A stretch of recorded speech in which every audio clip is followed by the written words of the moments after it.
Bonsoir, mesdames, mesdemoiselles, messieurs, Nabilaï Kamara, depuis Bruxelles, chers compatriotes guinéens. Alors voilà, j'espère que vous êtes là. Je viens juste d'annoncer, disons, ce thème. Alors, le thème politique, bien sûr, chers compatriotes guinéens, c'est sur Dansa Kourouma. Dansa Kourouma, nous le savons tous, il est en fait le fameux président du Conseil national disons, de la transition guinéenne, Dansa Kourouma. Alors, qu'est-ce qu'il raconte? Vous savez également, j'ai un principe, j'ai un élément, et chaque fois qu'il y a des discours irrationnels, n'est-ce pas, qui dépassent l'entendement, j'interviens tout de suite pour voilà, mettre les choses, disons, à leur place, chers compatriotes guinéens. Alors, qu'est-ce que dit Dansa Kourouma? C'est le thème d'information. Dansa Kourouma, donc, dit et appelle aux Guinéens de travailler, disons, avec l'intégrité, de servir avec la loyauté et de, en fait, comme on appelle, de servir, donc d'agir avec la loyauté et de servir avec l'honneur. Fin de citation. Voilà, c'est Dansa Kourouma que le GIC dit, et vous le savez, c'est un discours irrationnel, n'est-ce pas? Pur irrationnel. Voilà, j'interviens effectivement si Dansa Kourouma peut m'écouter, peut-être il m'écoutera sûrement. Alors, pour le dire, bon, écoutez, que ce discours va dans le sens de la désinformation pure et simple. N'est-ce pas? Voilà, chers compatriotes, j'espère que vous êtes là. Voilà, donc très rapidement, je vais détailler ce fait. Je m'adresse donc à Dansa Kourouma, à tous les Guinéens, à tous les démocrates, à tous ceux qui se battent pour le processus démocratique en Guinée. Alors, je fais partie de l'opposition. Je suis opposant donc au régime de Mamadi Doumbouya. Je me bats pour le processus démocratique en Guinée, pour une Guinée purement démocratique. Une Guinée dans laquelle, effectivement, les chefs seront en fait élus à travers des élections libres et transparentes, chers compatriotes guinéens. N'est-ce pas? Très bien. Alors, je vais répondre à Dansa Kourouma. Alors, vous l'avez compris, Dansa Kourouma nous parle de l'intégrité. Il dit de travailler et demande aux Guinéens de travailler avec l'intégrité. N'est-ce pas?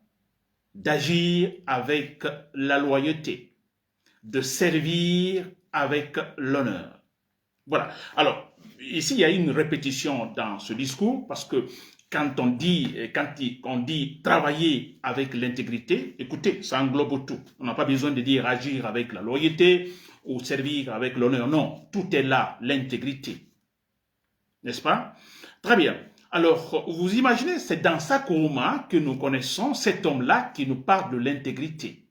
Il demande aux Guinéens d'agir, de travailler avec l'intégrité, s'il vous plaît. C'est quoi l'intégrité? Alors, je ne vous apprends rien, nous le savons tous, n'est-ce pas? Et pour être plus précis, nous pouvons aller tout simplement voir dans les dictionnaires, n'est-ce pas? Alors moi, j'ai mon dictionnaire de philosophie là, je regarde, bon voilà, pas parce que peut-être je ne... Mais écoutez, pour effectivement essayer de voir la profondeur des choses quand on parle de l'intégrité, philosophiquement parlant, n'est-ce pas?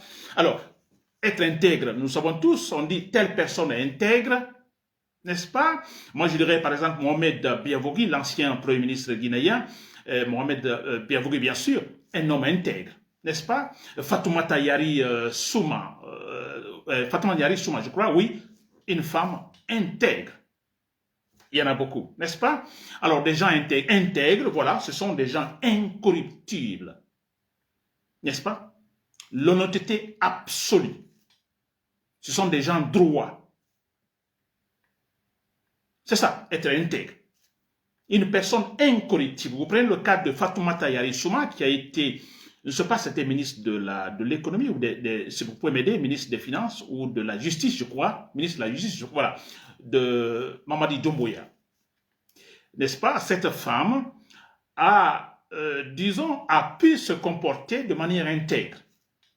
N'est-ce pas? En disant, par exemple, bon, écoutez, c'était face, je ne sais pas qui, à Amara Kamara et autres.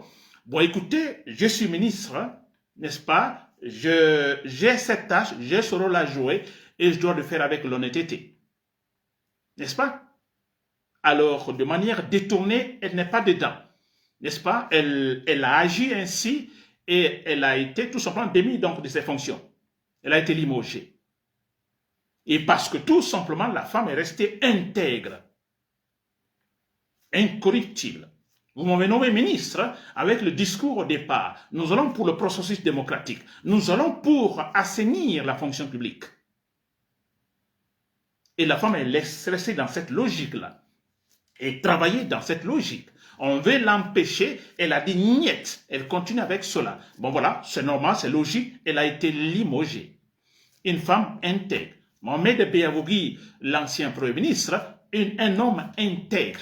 Vous voyez, quand ils l'ont appelé pour être, disons, ministre de la transition, Premier ministre de la transition, il lui a été dit, bon écoutez, nous venons effectivement pour poser les bases donc d'un véritable développement, les bases politiques, une véritable structure politique.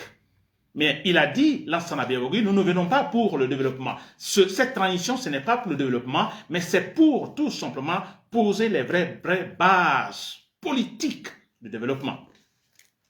Et quand il a remarqué que ce n'était pas le cas, alors peut-être il n'a pas dit publiquement, mais finalement, il est parti. On a dit quelque part, bon, il est malade, ainsi de suite. Il y a eu une sorte de deal entre eux.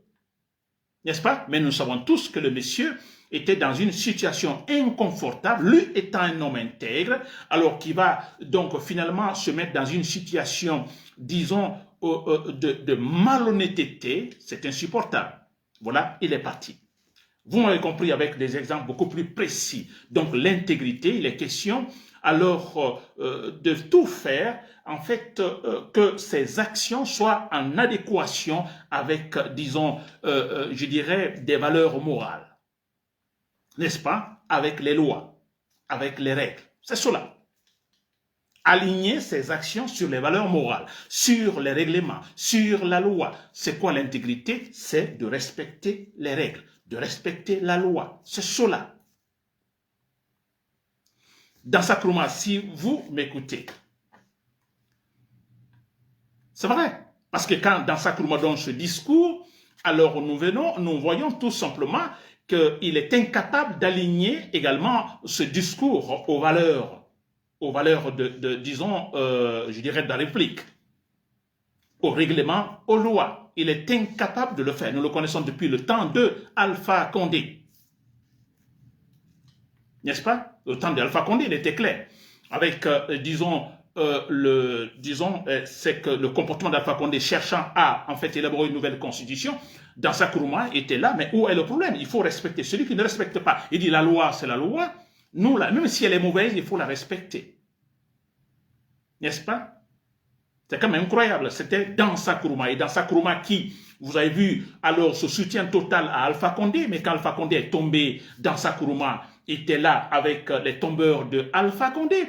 Bien sûr, au départ, on pouvait comprendre, mais après, Mamadi Doumbouya, pire que Alpha Condé, dans sa Nkrumah était là. Il est là encore, s'il vous plaît. Et ce monsieur nous parle de l'intégrité.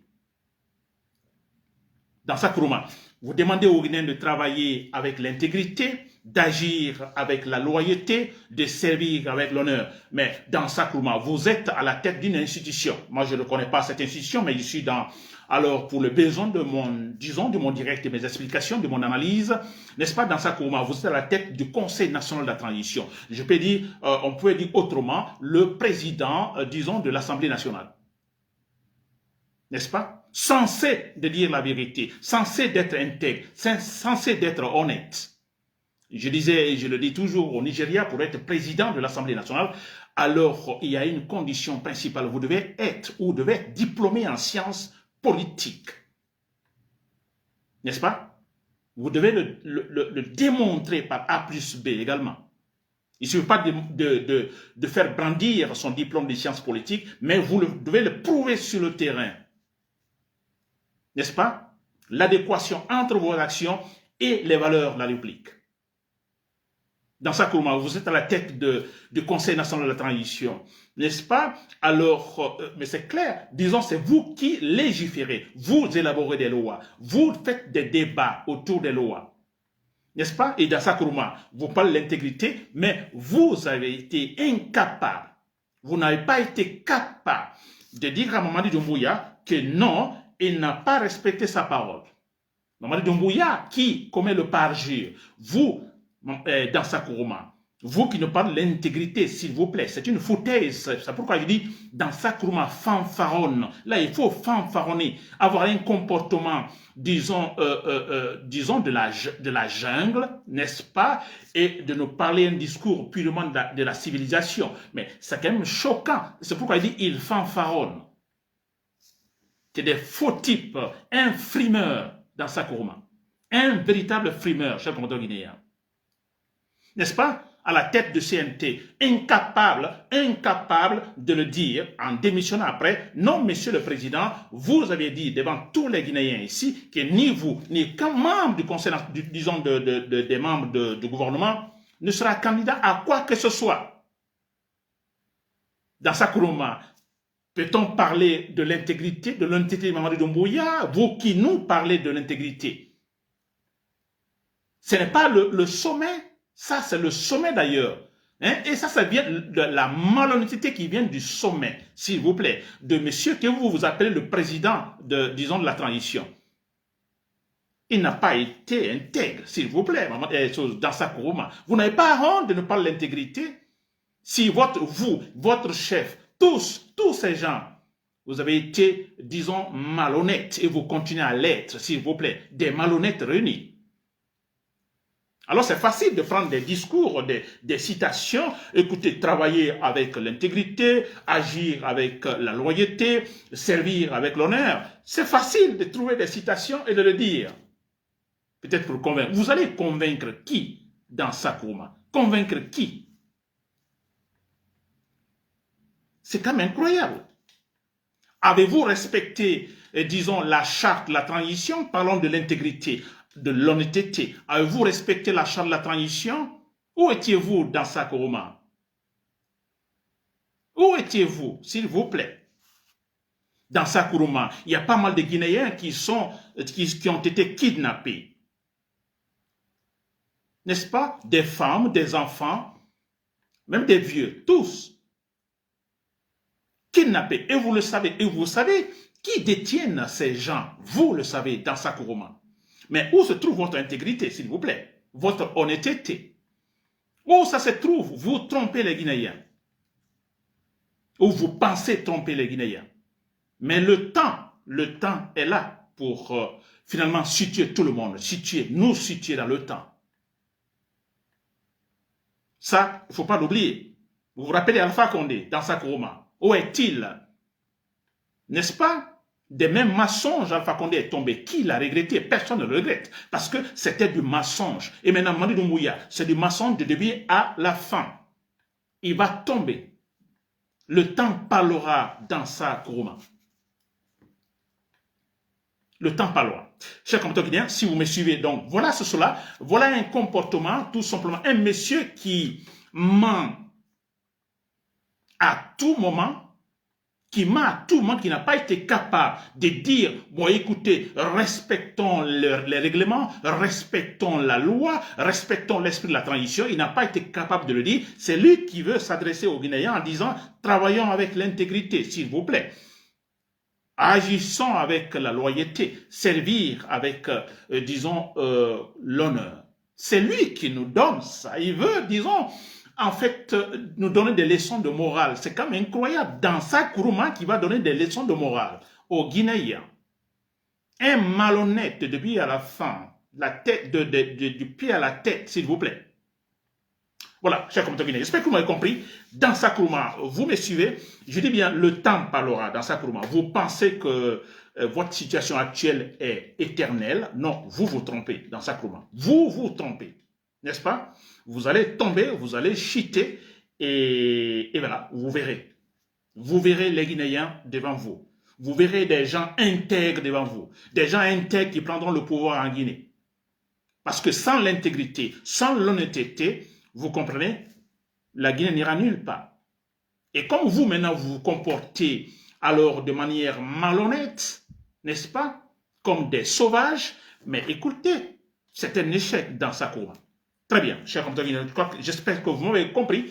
Et pour terminer, je viens d'écouter également un autre discours irrationnel, donc disons de Bogola Haba. Bogola Haba, je crois qu'il est l'ancien ministre, fameux ministre de Mamadi Doumbouya, n'est-ce pas? Alors, qu'est-ce qu'il raconte lui? Il parle des anciens partis. Je vais citer même, ce qu'il raconte. Alors, il dit l'ère, c'est Bogola Haba qui dit, je cite, l'ère des anciens grands partis est révolue. C'est-à-dire qu'on ne parlera plus des anciens grands partis en Guinée. Donc, il est question de l'UFDG, il est question du RPG, il est question de l'UFR, ces grands partis, n'est-ce pas? Alors, lui, il dit, Bogola Abbas, cela ne surprend pas, c'est son discours depuis toujours d'ailleurs.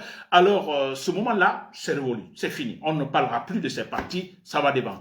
Et à Bogola Abbas, si vous m'écoutez, à vous aussi, je vous le dis la même chose, le temps, c'est le temps parlera.